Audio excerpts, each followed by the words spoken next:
Welcome to Center Heist Productions. Please hit the likes, subscribe.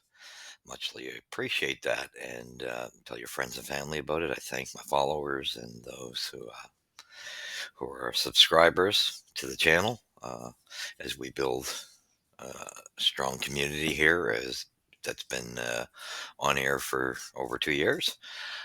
Basically, yeah. So share this video as well. And if you come across the channel, please hit the likes and subscribe. You would help us very much so. And we appreciate it here. Again, we focus here on this channel, sticking to the integrity of looking inside the reviews, which we'll do more things as well in the future. Um, However, we stick to reviews. We discuss things that are going on within the Habs. Um, Also, we stick. This channel is very um, proud of the fact that we stick to an integral part of our theme, being that we stick to factual information. We don't get on the bandwagon of rumor land. Sometimes you have to a little bit when so many podcasts are on fire, hot fire for rumor land, and then we'll just kind of counter it at times when it's just outrageous. So anyway, we focus on integral information here, and we don't give clickbait. However, I know that draws people in. It's not my idea. I prefer to stick to honest information on what's going on. So anyway, um, let's get to it. Last night we had a big night in Montreal. Unfortunately, it was that's why I titled it Flurry Night. I projected this to be a loss ahead of time. This wasn't even a question to me. Wild have had our number for a long time.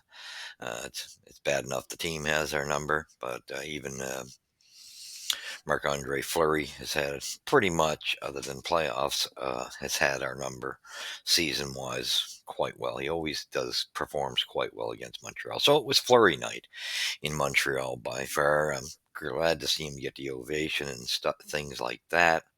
Um, I didn't, I would have preferred a much better performance from the Canadians. We have seen them go into a tailspin here. That's four straight losses now. Not a good thing, and it is what it is. Where there's, I don't go along with the theme of this excuse being tired. That's garbage to me. Every NHL team goes through it. And I think your paid athletes deal with it and stop looking for excuses. So here, we're going to get to the review here. 4-0 for the Wild. It's you know, that's to me, it's just not enough effort. So anyway, we'll get into the stats and then we'll discuss this a little bit more. So no scoring in the first. Good solid first period you didn't mind, but then the Wild took over in the second, 2-0. And then, of course, in the third, they added two more. And it's the effort of it all. Just not enough. So Fleury gets a win, and poor Dobish gets the loss. And right now, I think both goaltenders are being let down in Montreal by this team. They're just not playing well in front of either goalie. It's just a shame. So it's almost one of those things you almost got to feel for the goaltenders right now because they're not getting the support. So Marc-Andre Fleury made 19 saves. That's all he had to do. That's how pathetic of an effort the Habs put up against the Wild. 19 shots. If you think you're going to win hockey games off 19 shots, that's a joke. So he gets the shutout, his first of the season. What does that tell you? Only to Montreal, right? In his final game to Montreal, helping the Wild beat the Canadiens 4-0 Thursday night. The 40-year-old from Sorel Tracy, about 50 miles northeast of Montreal, is retiring after this season. He has 76 career shutouts, 3 at the Bell Center, where more than 100 friends and family cheered him on Thursday. Liam Ogren and Devon Shore each scored their first goal of the season. Marco Rossi had a goal and an assist. Frederick Goodrow added an empty netter. 3 stars, of course, Fleury would get the 3 stars. Now it says saves 20. He was the first star, no doubt in your mind. Rossi had a strong game, 1 goal, 1 assist, +1. Goodrow, 1 goal, 1 assist, +2, and he played a solid game. So scoring summary, no scoring in the first, as we said. That was Montreal's best period, and then it was like they came out flat in the second period, just effort level wise.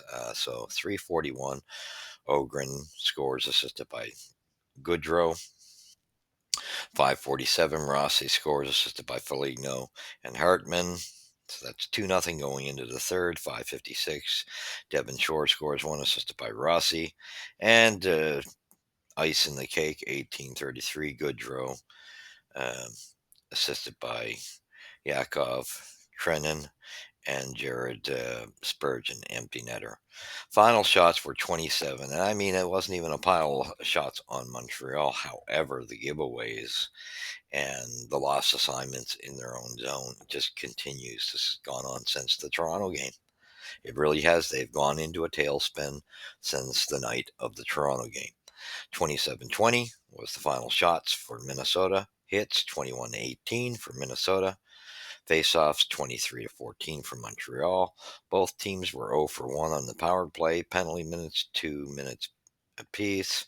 Giveaways 9-5 for Montreal. Takeaways 10-5 for the Wild. Blocked shots, and they did block a lot of shots. 19-11 for the Wild.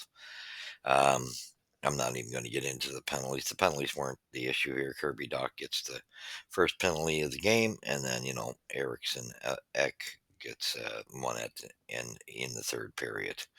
So fairly even there. This game was just really, again, lack of effort. I think when I look at Montreal's effort, I look at it as the best efforts were coming out. Line one was trying. I thought Slavkovsky um, um, and Gallagher um, and Anderson gave you the best efforts of the night. Um, Evans and Armia were all okay.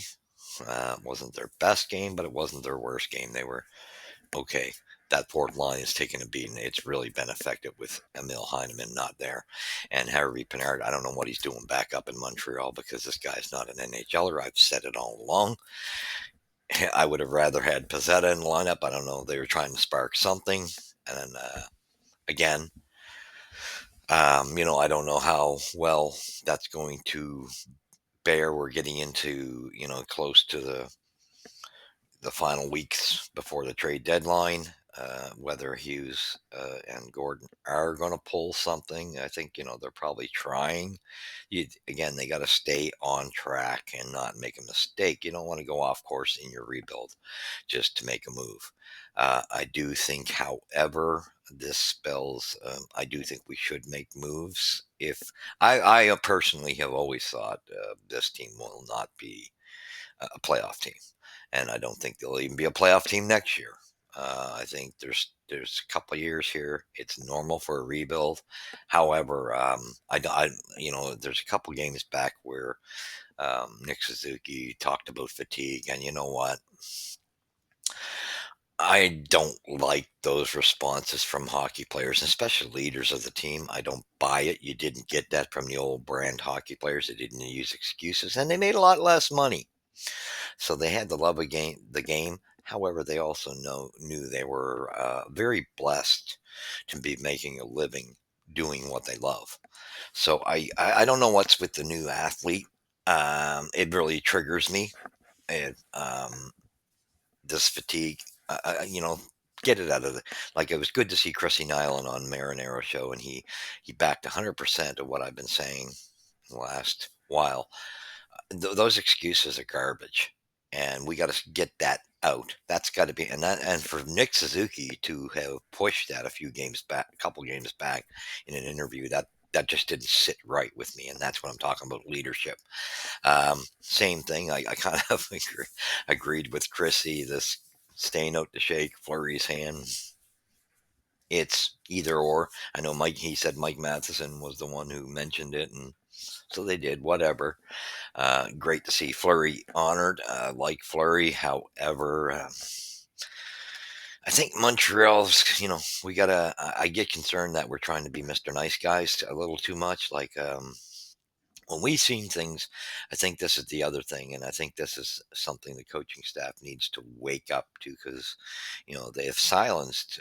Great to see Jack I take responsibility and playing much better that way. Except I didn't like the way he handled Hudson's mistake. Going right over to Feligno was the wrong move. He should have stayed in between. But that's a mistake. But the mistake, there was a previous mistake already made by his line mate getting beat, and that was Hudson. But overall, that pairing didn't play too bad. Um, One error, but a costly. You got to also look at Rossi. This guy's one of the better shooters. So when he made the wrong judgment call, allowing Rossi to go in on the breakaway, just bad decision. And again, it's not just all on him, because Hudson blew his coverage.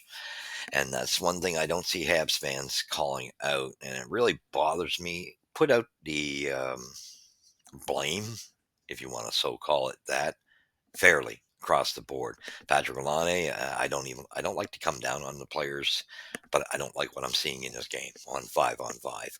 I don't like the softness, and I feel Montreal's been very soft of late, ever since Toronto. They just came apart at the seams. Now, what a shame to lose Gooley right now. And yeah, you could see. I mean, there's some people saying they don't see where the injury happened. Yeah, you kind of do. There was somebody, when I was going over it, you can see the blade, the way he fell, kind of go into his quad area. Now, you couldn't see it like perfectly. You would have had to break it down moment by moment, but you could see the blade was hitting the quad, so it had to have been done there.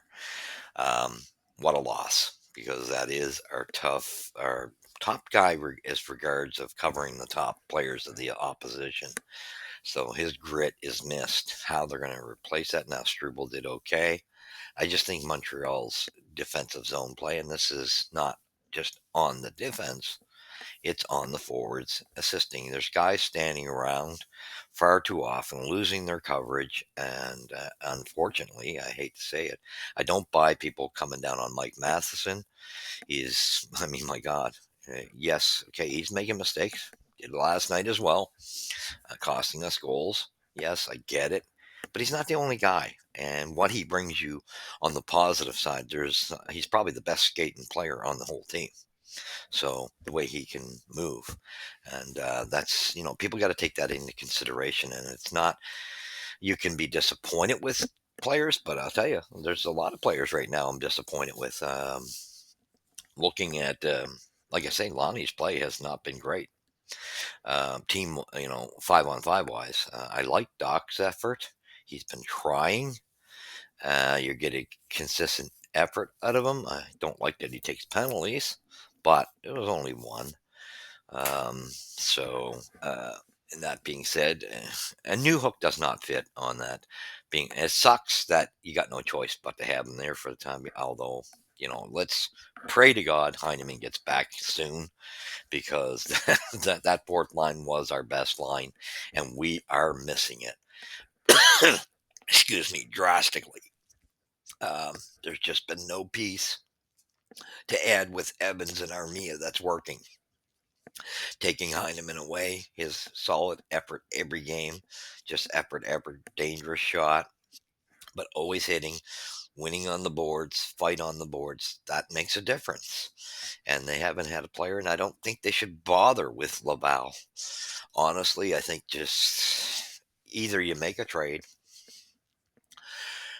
For me, I agree with Chrissy Nyland. I'd love to see a guy like Olivier in Montreal. Someone like that. I don't even think we can look at Tuck or Fleury and Jacky right now. I think you got to leave Montreal's talent in the cupboards that are in the cupboards. Let them play a full season. Let them do their things and learn how to win together in Laval. I think that's just let it be. Um, as far as I know I've seen the two sides of some people where like Pierre Maguire goes on about he thought that Mayu should have got the call up to Montreal instead of Struble. I don't agree. I am sorry. I like Mayu. I just think he still needs to learn that. And until he accepts, he's going to look as like he did when he left Montreal. Until he accepts his defensive side of role that he has to make a commitment to. And he's a very I think he's going to be a good player, but I think we're almost in a position where we have to wait on him to understand that he can't just think offense only, and that seems to be the problem. And I think that's we know that's what's holding him back. So until that happens, I think Struble was the right choice, other than Adam Anstrom, who has been playing the right side at times too. I've even heard the rumor that he was playing it more so. Either way, he's been to me. I wouldn't mind seeing a look at him. Between him and Struble, to me are your two choices of taking a look at. I wouldn't mind seeing him get a look as well, because he sure is excelling as Laval's top defenseman, responsible defensively. Just like what I'm seeing down in Laval, just watching his game periodically, and really like it.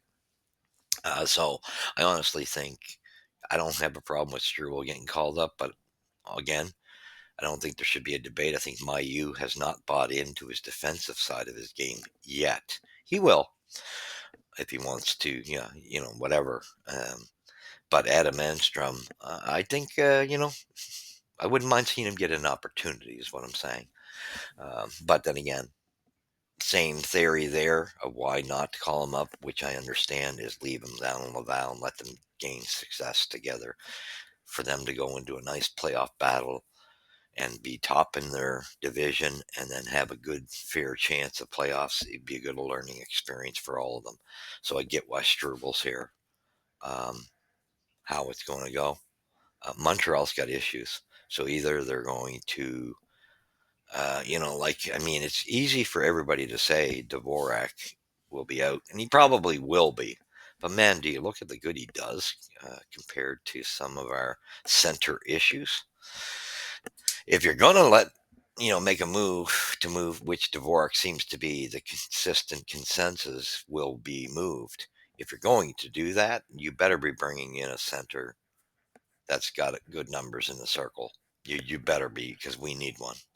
And there's no and ifs and buts. You just can't. We're not in a position where, like I said, our cupboards are full, but those guys aren't ready to take those roles yet. Maybe you get one more at it like Heineman was this year. And like I said, we need Heineman back in a hurry.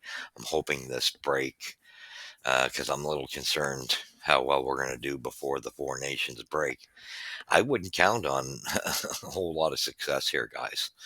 To be honest with you, this team, there's a little bit of excuses being made, and I don't buy it. That needs to be, I think management needs to kind of step in there with Marty and say, you got to nip that in the butt, this fatigue garbage, because even he's pushed that. And I don't buy it.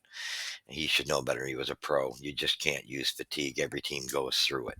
And you're right. I don't feel sorry for professional athletes doing, because I love the game that much myself. I know many people who play the game love it that much that they'd love all the time, any chance to get on the ice back when they were playing. You're doing what you love. So I no, I don't get this sympathy thing for pro athletes that are making millions of dollars. Doesn't wash with me. Be content. Be appreciative of what you have. There's a lot of people who go to work from Monday to Friday, parents of kids putting bread and shelter on it. And nowadays, that's not such an easy thing to overlook anymore, as we know how skyrocketed um, rents and mortgages have gone. That it's not a light thing. And when I really clap my hands and tip my hat off to parents who, you know, they're working three or four jobs on top of it, both of them working just to keep a roof over their head and feed their kids and clothe them. So to pro athletes, be thankful for what you got. Don't oversight it with excuses. So anyway, with Montreal, I don't know. What management's going to do from here. It's stay on course, in my opinion. If you're going to move somebody, you make sure you get what you need. We really do need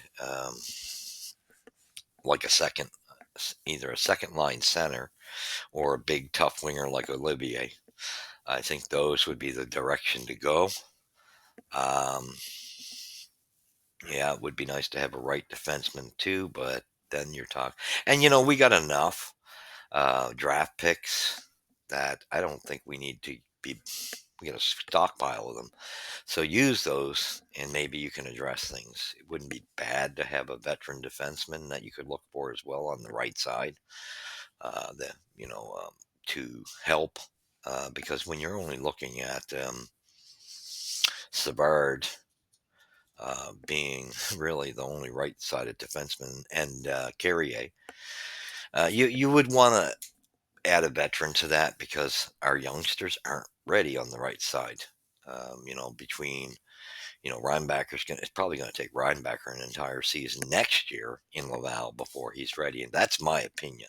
Unless he, just from here on in, getting ready. I just don't think he'll be ready because he needs some experience under his belt.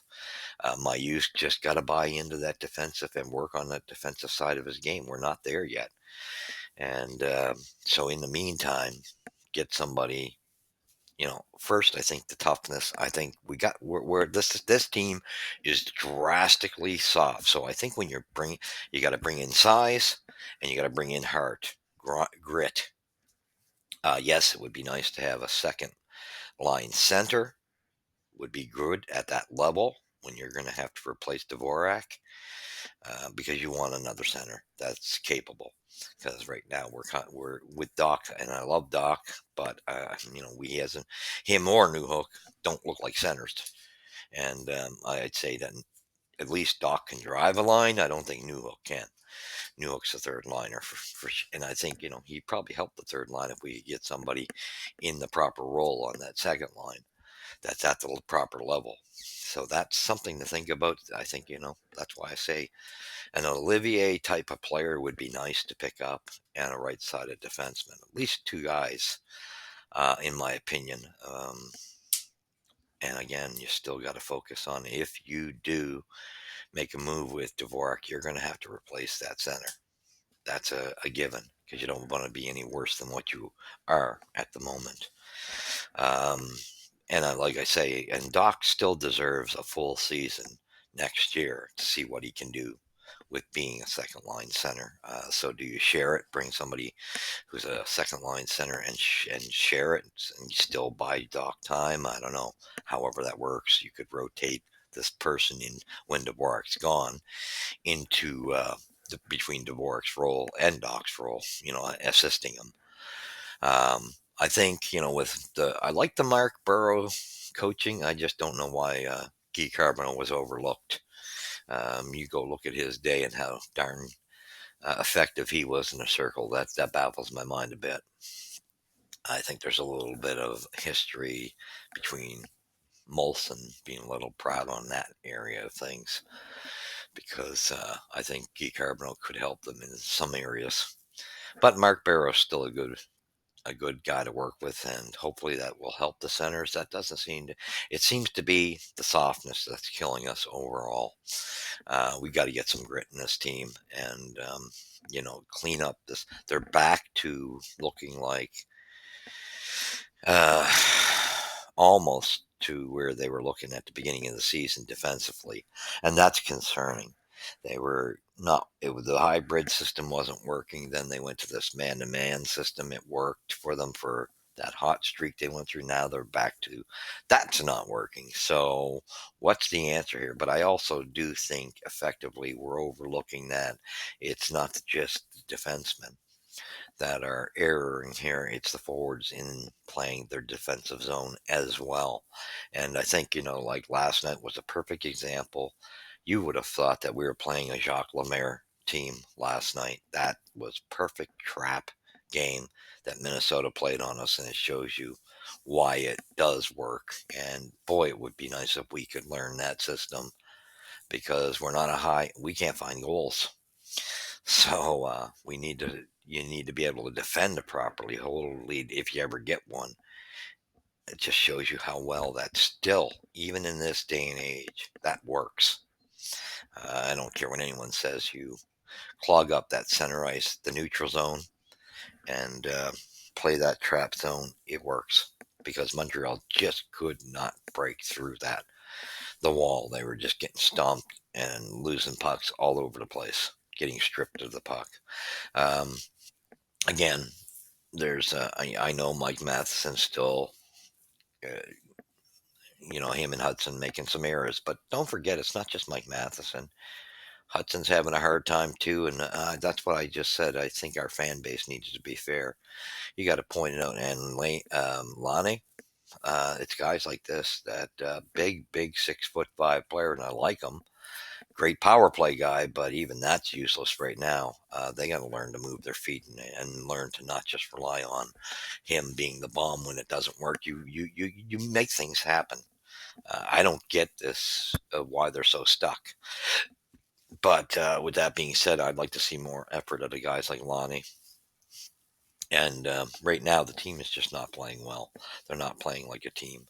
So I know we look at them going to Anaheim. I believe it's Sunday, and then we got San Jose, um, and then L.A. L.A. is not going to be. That's going to be to me a sure loss.